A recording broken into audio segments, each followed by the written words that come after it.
Gloria a Dios. Pues vamos a meditar en la palabra de Dios, ¿verdad?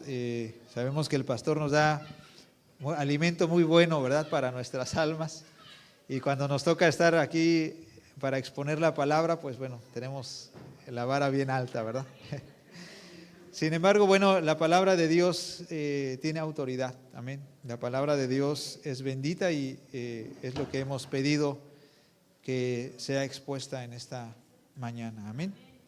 Y bueno, vamos a compartir, mis amados hermanos, un tema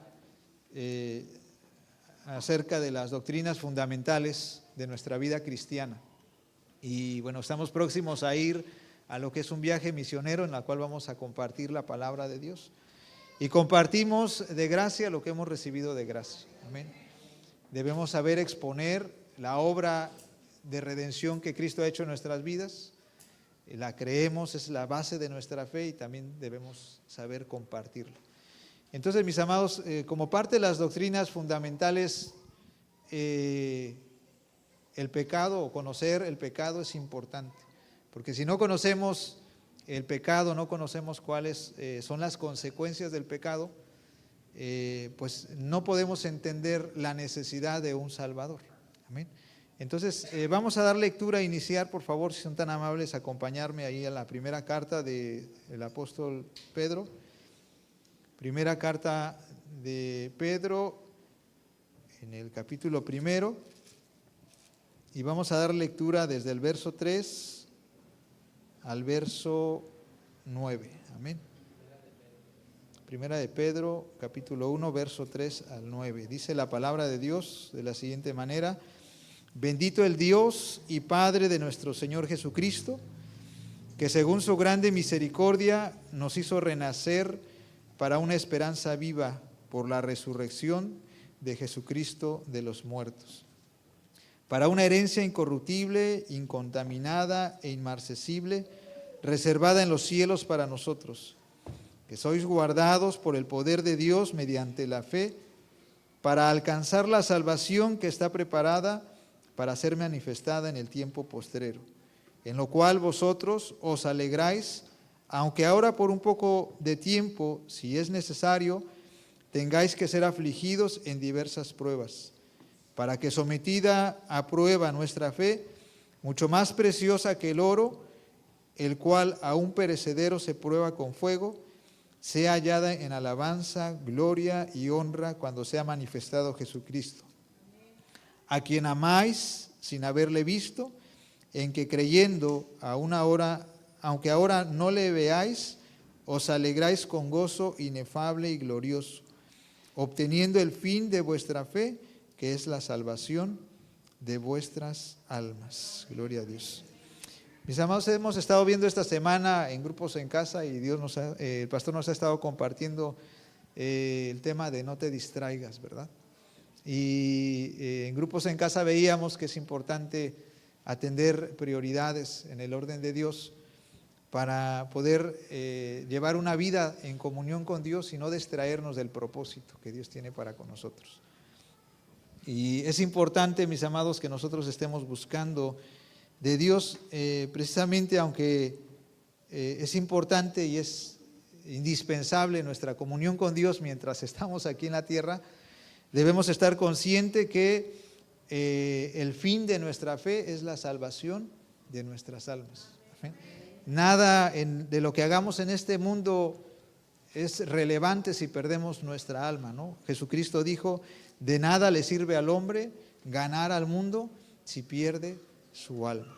Entonces, consideremos, mis amados, que el fin de nuestra fe es la salvación de nuestras almas. La palabra de Dios nos enseña, mis amados hermanos, que pues hay una eternidad para el hombre, ¿verdad? Dios ha establecido eternidad en el corazón del hombre y que hay dos lugares en los cuales el hombre pasará su eternidad. La palabra de Dios en Mateo 25, nuestro Señor Jesucristo dice que en aquel tiempo postrero a los de su derecha les dirá: benditos de Dios, ¿verdad? Entren al reino. Y a los de su izquierda les dirá: apartaos de mí, malditos, al fuego eterno.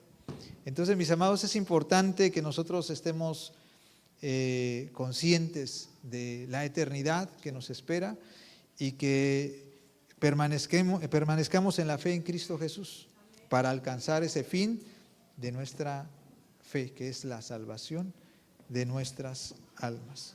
Amén. Entonces, sé que este tema, mis amados, acerca de la salvación y de la obra que Cristo Jesús ha hecho en nosotros, pues la comprendemos, ¿verdad? Porque hemos recibido a Cristo y hemos recibido esa salvación. Sin embargo, es importante que nosotros estemos meditando de continuo en esa obra preciosa que Cristo ha hecho en nuestras vidas para afirmar nuestra fe en esa gloriosa verdad. Amén. El Salmo 103 dice la palabra: bendice alma mía a Jehová y no te olvides de ninguno de sus beneficios. Él es quien perdona tus iniquidades, el que sana tus dolencias y el que rescata del hoyo tu vida. Amén. Dice ahí: bendice alma mía y no te olvides, es decir, recuerda la obra que Dios ha hecho en tu vida, ¿verdad? Y de esta manera nosotros podemos bendecir al Señor. Una parte de la Escritura dice que al que más le es perdonado, más ama. ¿Cuántos amamos aquí al Señor? Como dice aquí la palabra, amamos al Señor sin haberle visto y nos alegramos y nos gozamos en Él por la obra que ha hecho en nosotros. Entonces, partiendo de aquí, mis amados hermanos, que nosotros debemos recordar la obra y los beneficios de Dios a favor de nuestra vida, pues vamos a meditar brevemente en lo que es el tema de el pecado, ¿sí?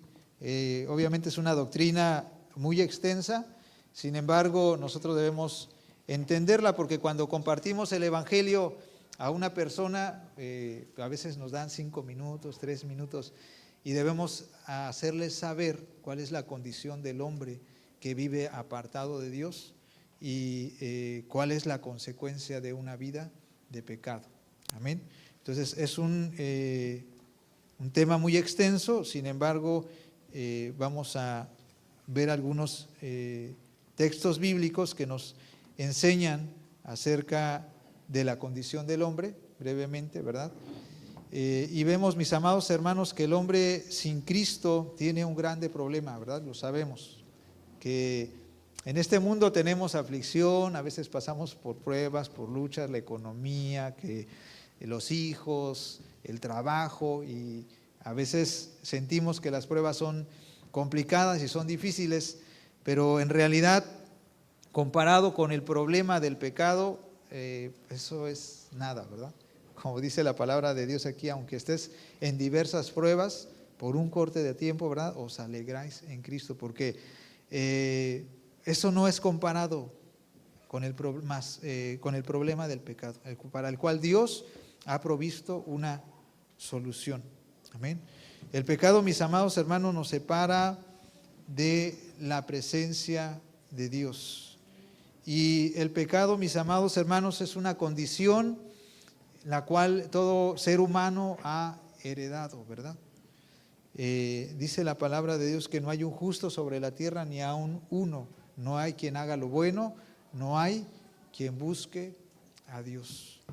Entonces, mis amados, es una condición que por naturaleza nosotros hemos heredado desde la transgresión de Adán y Eva, ¿verdad? Dice la palabra de Dios que por Adán entró el pecado al mundo y por el pecado la muerte. Y así como en Adán todos mueren. Todos estamos, mis amados, o hemos heredado por naturaleza una inclinación a hacer el mal y a hacer lo pecaminoso, ¿sí? Hacer aquello que no es agradable a los ojos de Dios. El ser humano sin Cristo tiene un pensamiento contrario a Dios, tiene deseos desordenados, y Cristo ha provisto una solución para que todo eso cambie, ¿verdad? En adelante vamos a hablar acerca de esa obra de Cristo para cambiar esa condición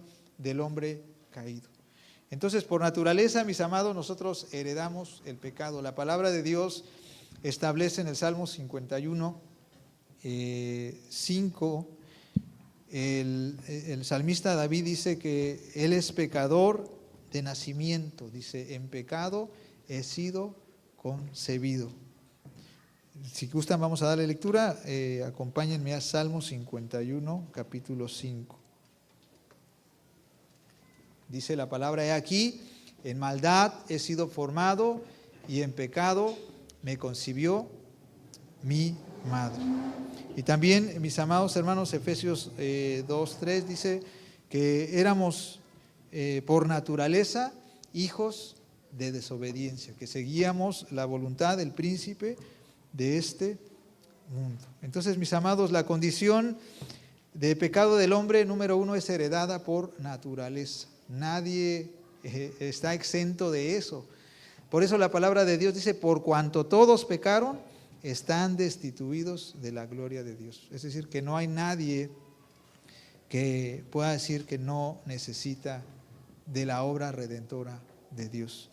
Esa es la naturaleza que nosotros heredamos. Amén. Entonces, por ejemplo, decimos, en un niño recién nacido hereda esa naturaleza de pecado, pero en su momento pues no la culpa, es decir, que no es judicialmente no es responsable de ese pecado original, aunque el pecado original ya está en ese bebé, ¿verdad? No es culpado porque no tiene conciencia de haber generado algún pecado, ¿no? La palabra de Dios nos dice que de los niños es el reino de los cielos, porque son sin culpa, aunque el pecado ya esté ahí originalmente, pues son sin culpa. La palabra de Dios dice que el Hijo no llevará el pecado del Padre y el Padre no llevará el pecado del Hijo. Es decir, que aunque heredamos esa naturaleza pecaminosa, nosotros somos culpables de pecado cuando de manera consciente transgredimos la ley de Dios. Dice la palabra de Dios que el pecado es la transgresión de la ley.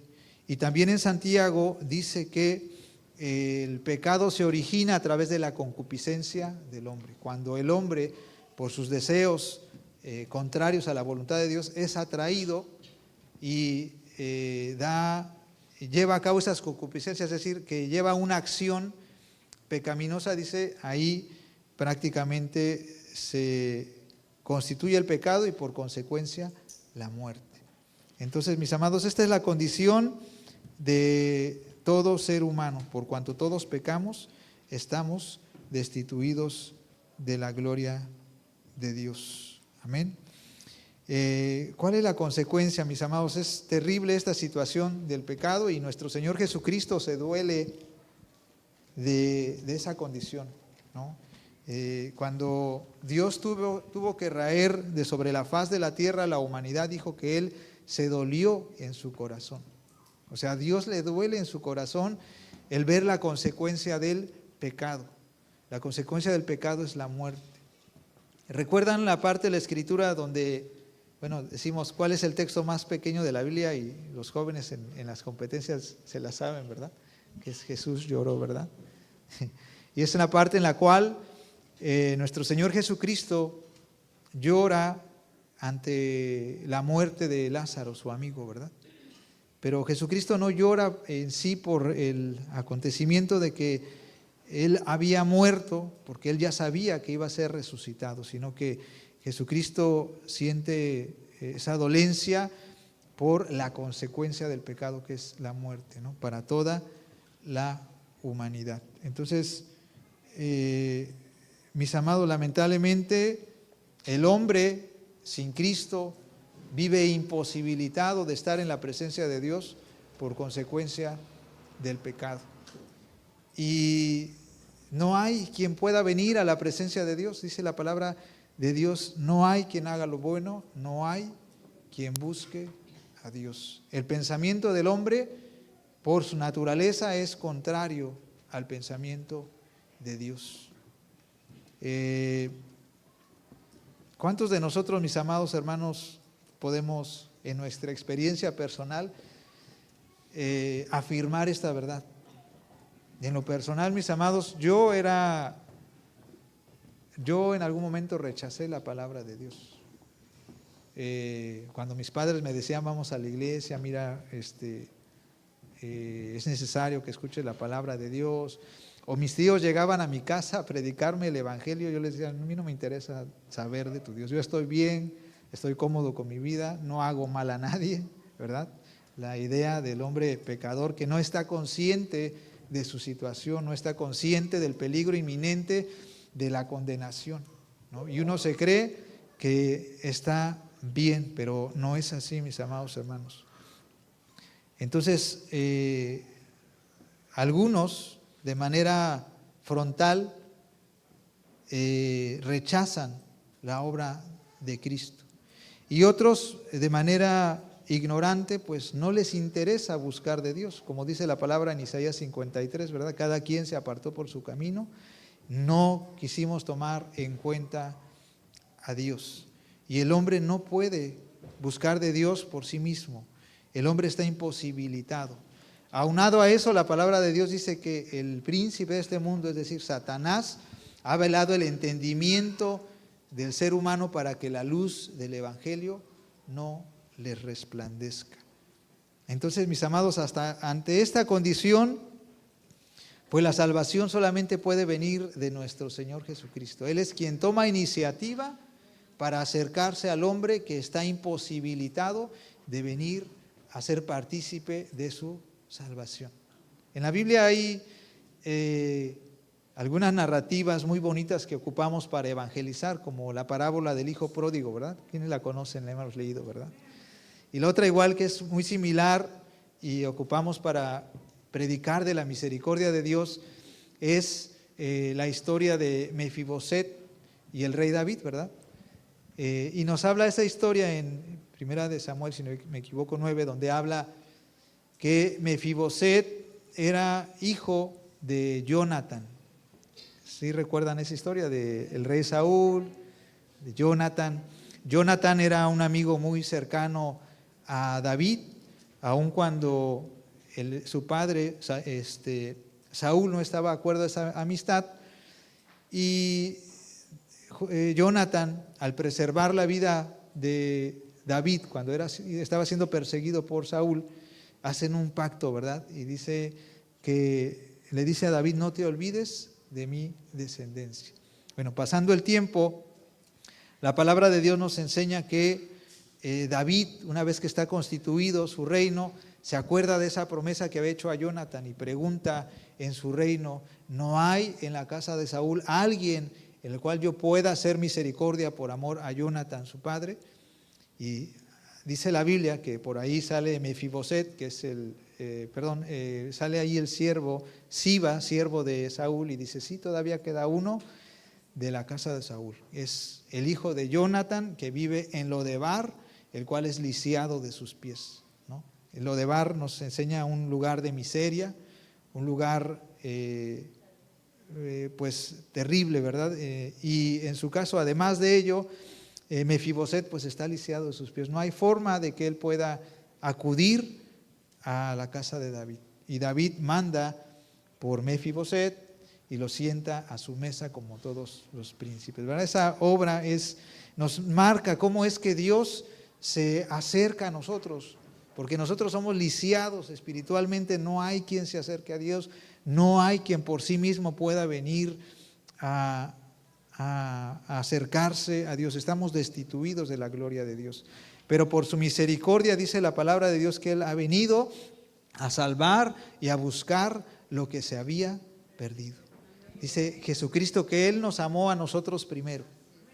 Nuestra condición de pecado, mis amados, no nos permite amar a Dios ni obedecerle.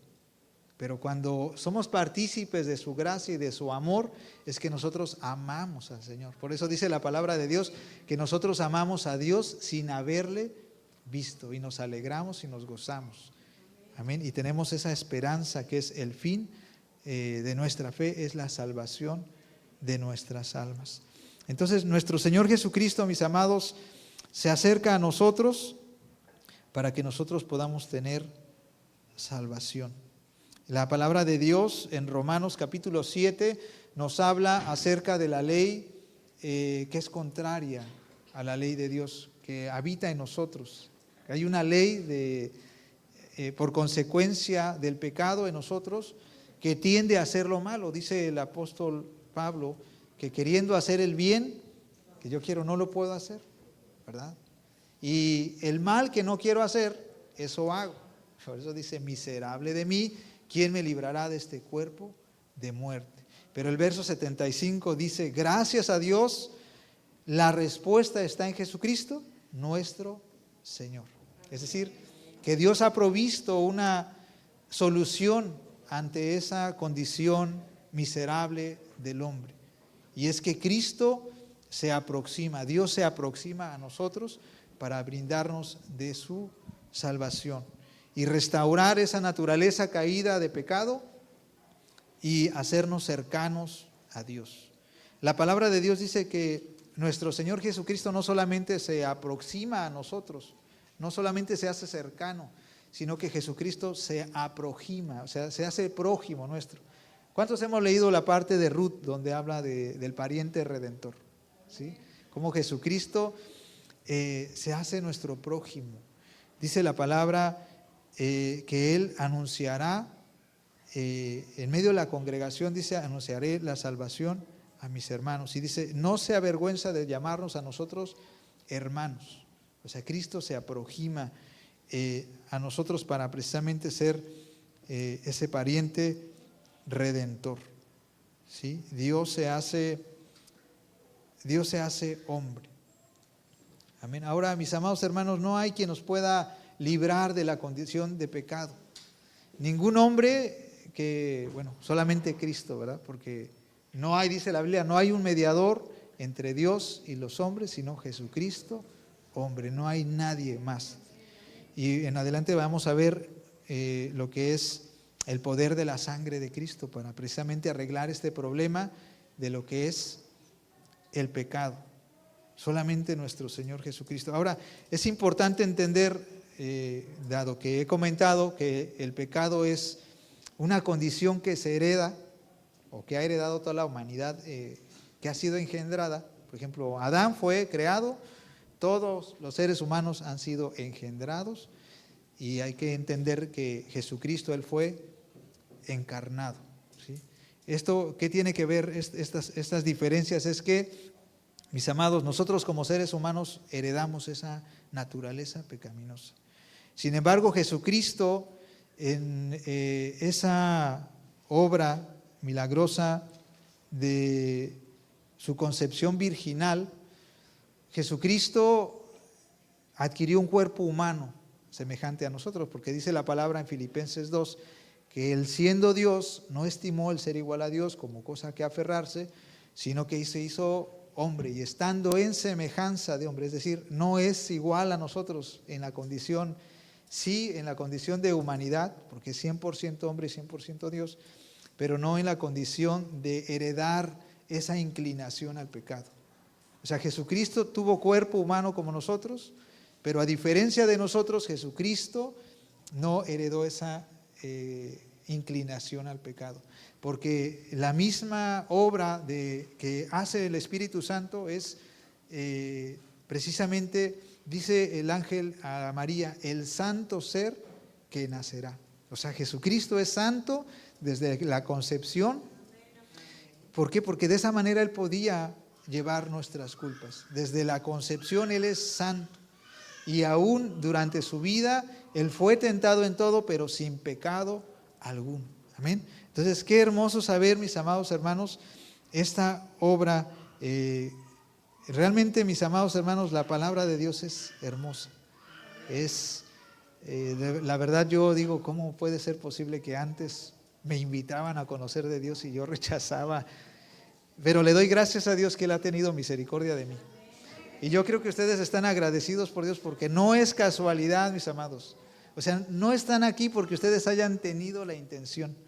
No están aquí porque a ustedes se les haya ocurrido, les haya nacido buscar a Dios, sino que a Dios le ha placido el abrir su entendimiento para que la luz de su evangelio resplandezca.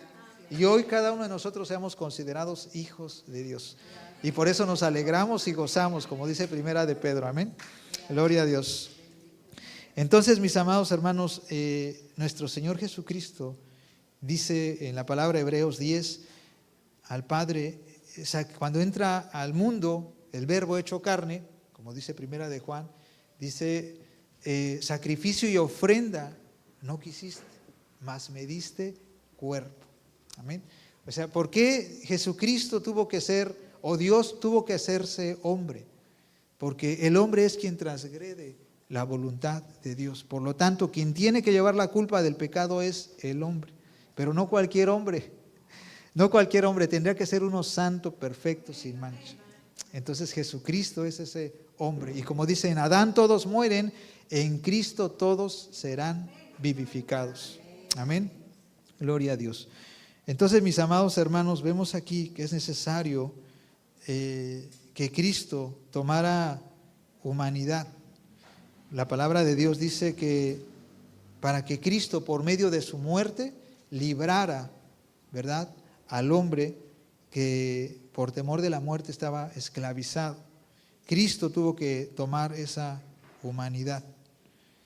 Y Dios es infinito en su sabiduría, mis amados. Nosotros podemos decir, bueno, ¿y por qué Dios, siendo Dios, Dios es el que juzga, Dios es el que emite la ley, Dios es soberano y soberano es decir que Dios hace lo que Él quiere y nadie puede decirle nada, ¿no? Pero no solamente en una postura de autoridad, sino que también dentro de sus atributos Él es santo, Él es justo. Y como creemos que Dios es santo y es justo, podemos entender que su soberanía es buena. Amén. Entonces, mis amados hermanos, digamos, bueno, ¿por qué Dios no hubo otra opción para redimir al hombre? Dios es en grande manera sabio, mis amados hermanos. Y dice la palabra de Dios que Jesucristo es el Cordero de Dios inmolado desde antes de la fundación del mundo. O sea, Dios, antes de que el hombre pecara, Dios ya había proveído la salvación para el hombre, que es nuestro Señor Jesucristo. Amén.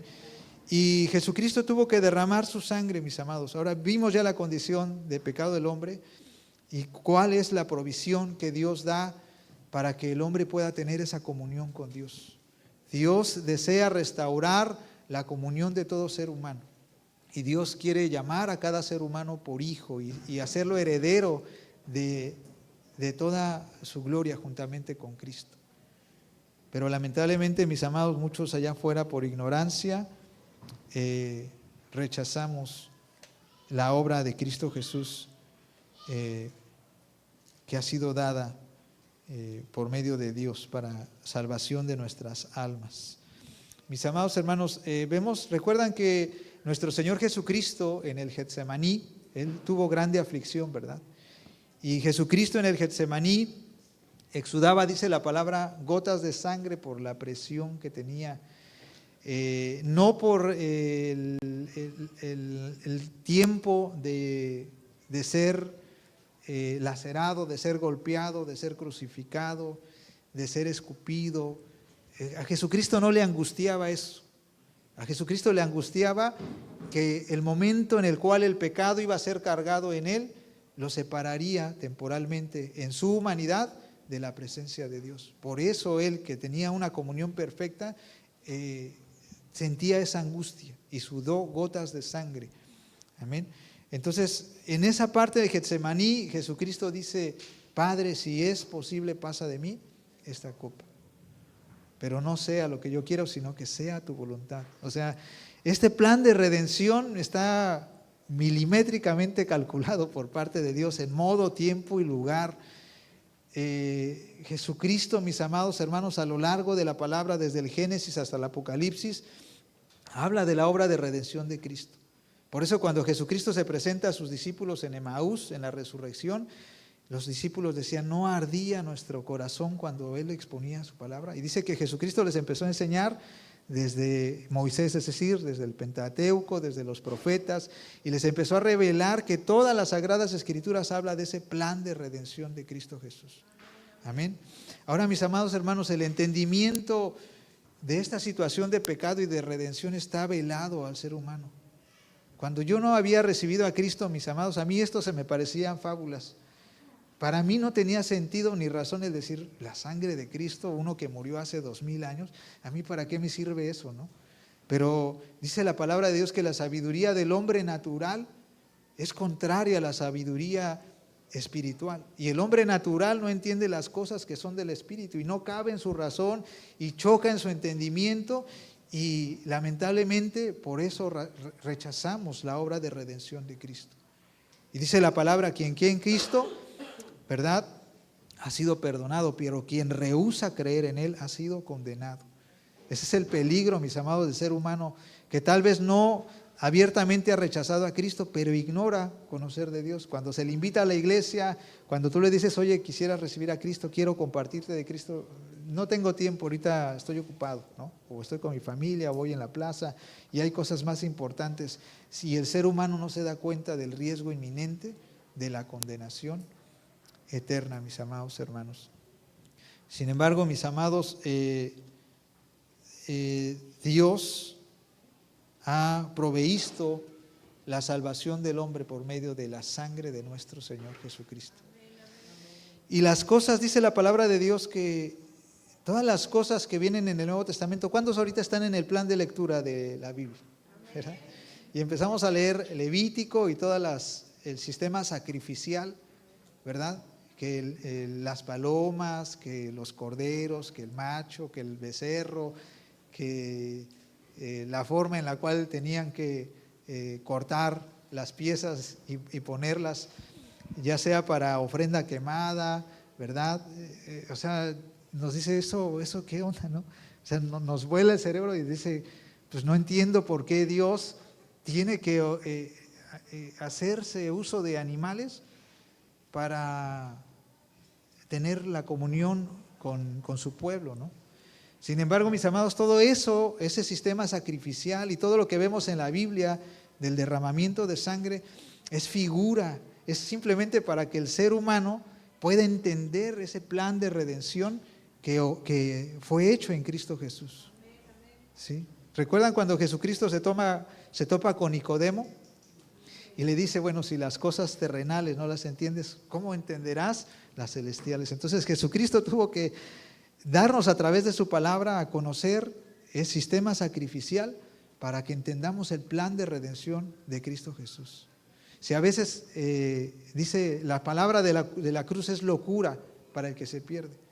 Si aún teniendo este conocimiento no nos entra en la cabeza cómo Dios puede tener esa redención, imaginen si no tuviéramos un contexto de la obra del sistema sacrificial, pues no entenderíamos, ¿no? Sin embargo, mis amados, durante toda la existencia del hombre, Dios siempre ha querido tener una comunión con el hombre.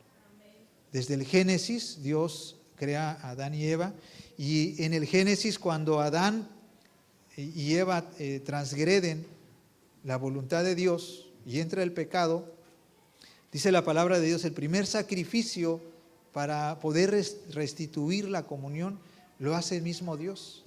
Dice, porque Él viste de pieles a Adán y Eva.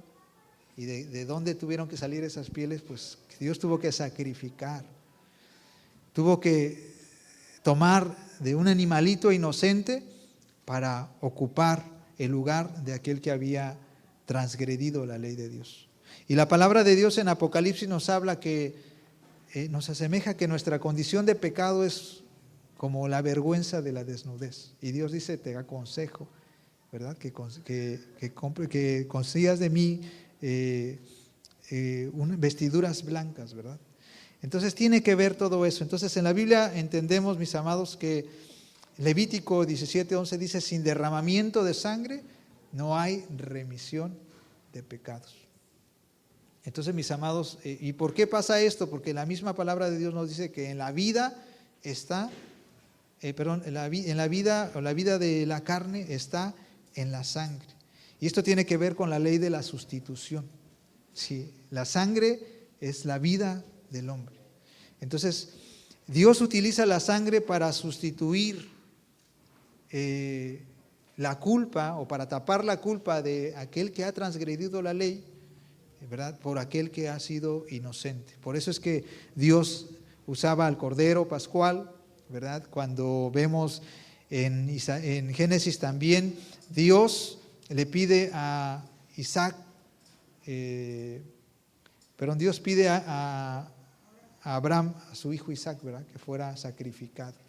Y desde ahí Abraham dice, no te preocupes, hijo, Dios proveerá, se proveerá de cordero, ¿verdad? Entonces vemos ahí todo el sistema sacrificial, lo vemos en la Pascua, en el Éxodo, lo vemos en Levítico, toda la ley sacrificial, para entender precisamente la necesidad de que el hombre fuera redimido por Cristo a través de su derramamiento de sangre. Y no cualquier sangre, sino de la sangre del Hijo de Dios.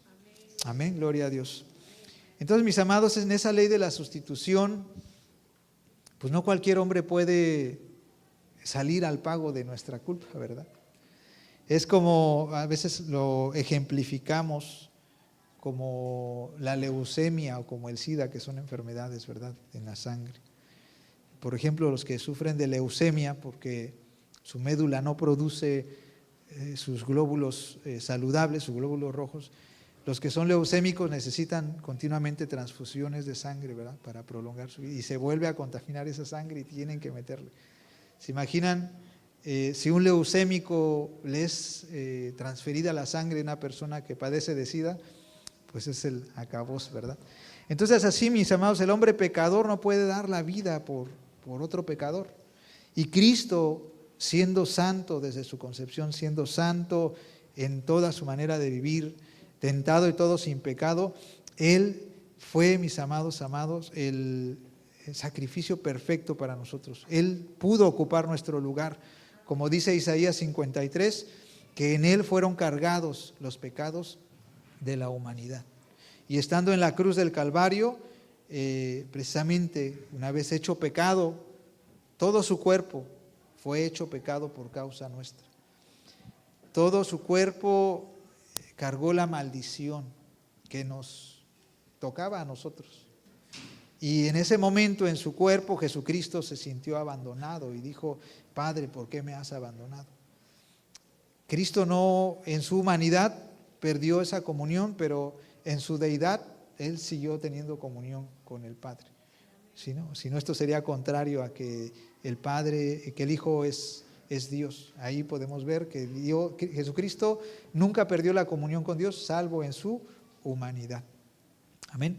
Bueno, en este caso, mis amados hermanos, Cristo está en ese lugar en la cruz del Calvario reconciliando al mundo por medio de su sacrificio, reconciliando esa relación con Dios, mis amados. Y es hermoso saber que la sangre de Cristo tiene poder, mis amados.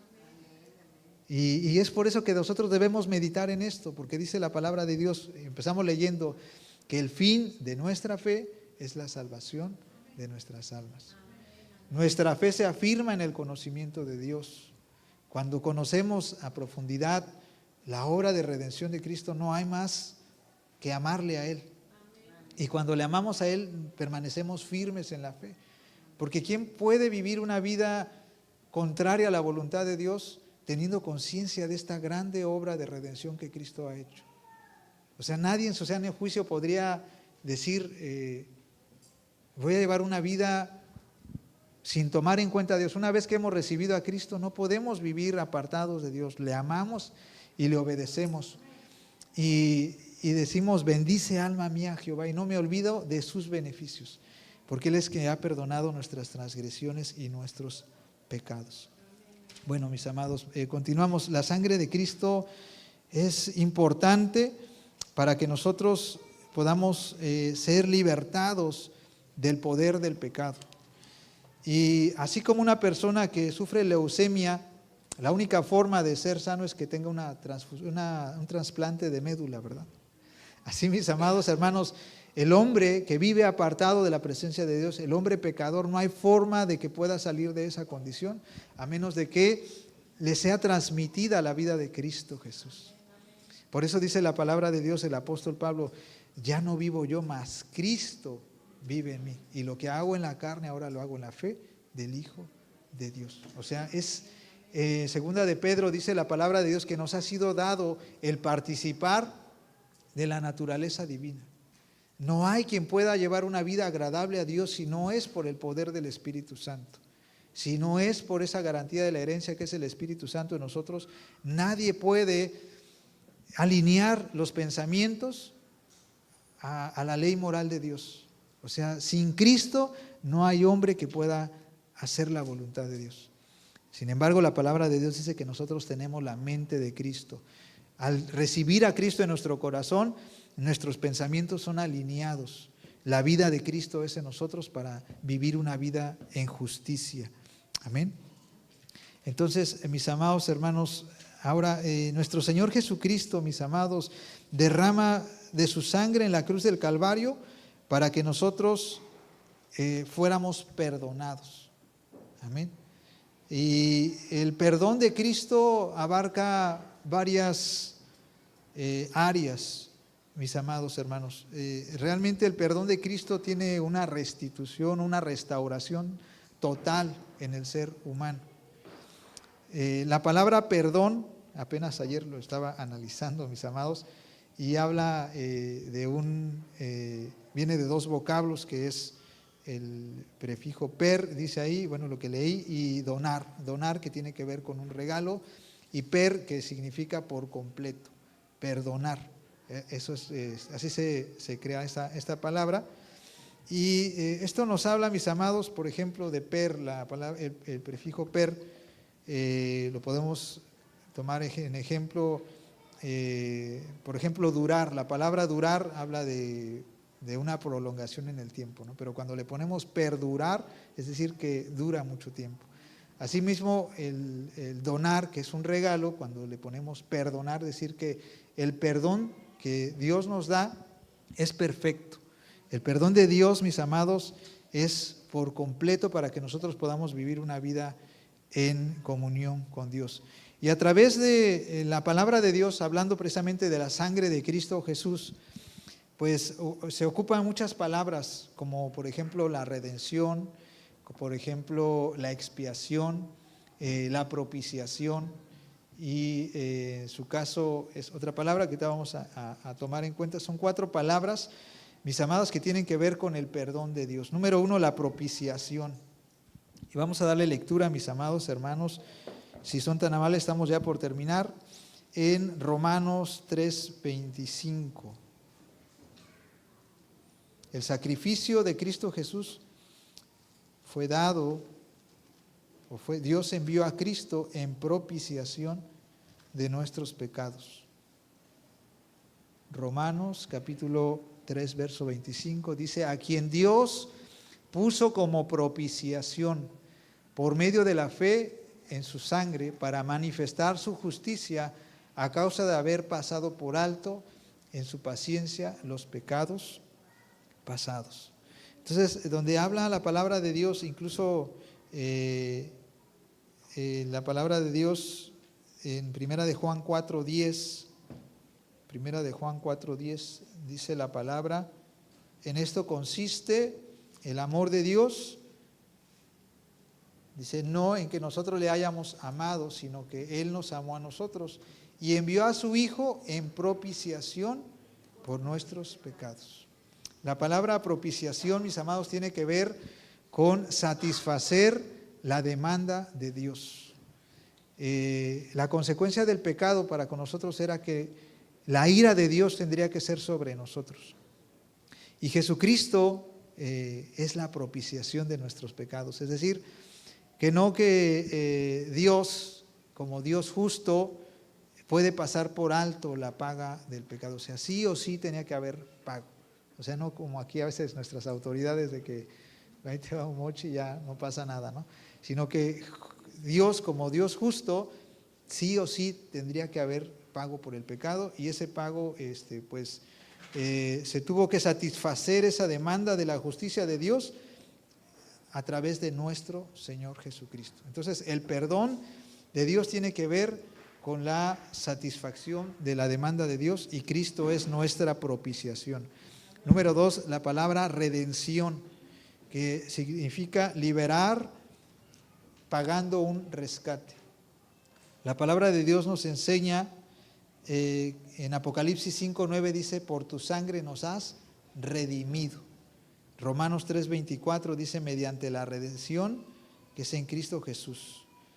En Hebreos 9:12 dice que a través de la sangre de Cristo se obtuvo eterna redención. Es decir, que el pago por nuestras almas, el pago para poder salir de esa condición de pecado, fue la sangre de Cristo Jesús. Él nos ha comprado por medio de su sangre. Y la palabra de Dios en 2 de Samuel 9, me parece, o 2:9, dice que hemos sido reyes y sacerdotes y hemos sido comprados por precio, mis amados. Entonces, el perdón de Dios implica que, número uno, Jesucristo aplaca la ira de Dios, porque es la propiciación de nuestros pecados, y se cubre la demanda del juez justo, que es el Padre. Redención, Él paga el rescate por nuestras almas. Dice, Dios nos ha redimido y Él se ha hecho por nosotros maldición, a través de la redención. La palabra de Dios en Deuteronomio 1 dice, maldito por Dios aquel que es colgado en un madero. Y Jesucristo se hizo maldición por causa nuestra. Y es en la sabiduría de los judíos de aquella época, pues no les cabía en la mente cómo puede ser él el Mesías, si aquel que es colgado en un madero es maldito por Dios. Pero Dios se hizo maldición, Cristo se hizo maldición por causa nuestra, para que, dice la palabra, siendo maldito él, pues nosotros pudiéramos alcanzar esa redención de parte de Dios. Otra de las palabras que tienen que ver con el perdón de Cristo es la remisión. Remisión quiere decir enviar lejos nuestras transgresiones.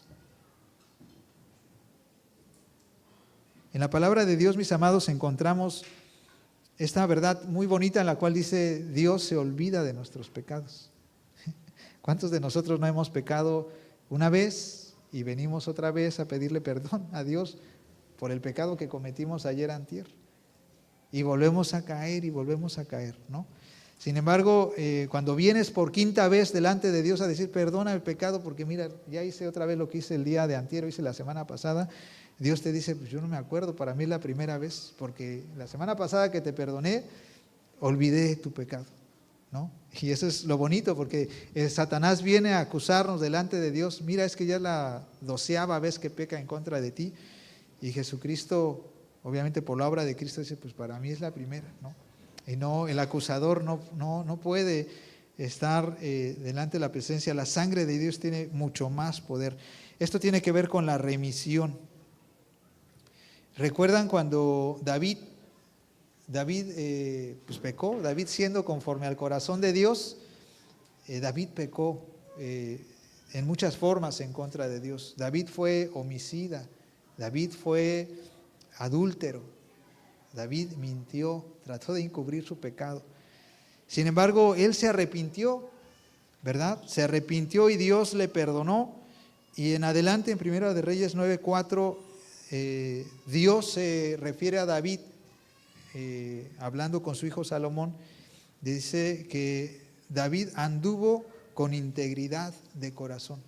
O sea, porque Dios ya había perdonado su pecado.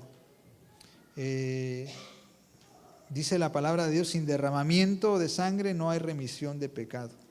Jesucristo en Mateo 26:28 dice, este es el nuevo pacto en mi sangre para remisión de pecados. Isaías 43:25 dice, yo soy quien borro tus rebeliones por a mí mismo. No me acordaré de tus pecados y nunca más me acordaré de tus transgresiones. Pues donde hay remisión de estos, no hay más ofrenda por el pecado. Amén. Mis amados hermanos, Dios dice también que a través de su obra en la cruz, Él limpia nuestras conciencias de obras muertas. Estaba pensando, imagínense cuando David se encuentre en el cielo a Urías. Dios borra su conciencia de obras muertas, o sea, Dios borra nuestras, no tenemos culpa, Dios nos libra de culpa, ¿no? Y la expiación, que es cubrir nuestras faltas, mis amados. Por ejemplo, en Levítico nos habla acerca del día de la expiación, a favor del pueblo de Israel, donde el sumo sacerdote una vez al año ofrecía un sacrificio para que la culpa fuera cubierta y pudiera haber comunión entre el pueblo de Dios y Dios. Jesucristo no solamente cubre, sino a través de la expiación remueve la mancha y remueve la culpa y remueve el pecado. Amén. Isaías 61:10 dice: me has vestido con vestiduras de salvación, me has cubrido con manto de justicia. O sea, Dios nos ve santos. Romanos 4:7: bienaventurados aquellos cuyas iniquidades son perdonadas y cuyos pecados son cubiertos. Bienaventurado el varón a quien el Señor no inculpa de pecado. Gloria a Dios. Entonces vemos, mis amados, que Dios ha provisto, como dice la palabra Romanos 7:25, en Cristo está la solución a este problema de pecado. Y Él, de manera completa, su perdón nos permite poder estar en la presencia de Dios. Amén. No hay quien nos pueda culpar de nuestros pecados pasados. Y el perdón de Dios es suficiente, es completo. Entonces, mis amados hermanos, tomando en cuenta esto, pues no nos queda, dice, aquel que le es perdonado mucho, mucho ama. ¿Cuántos de los que están aquí han sido perdonados en gran manera por Dios?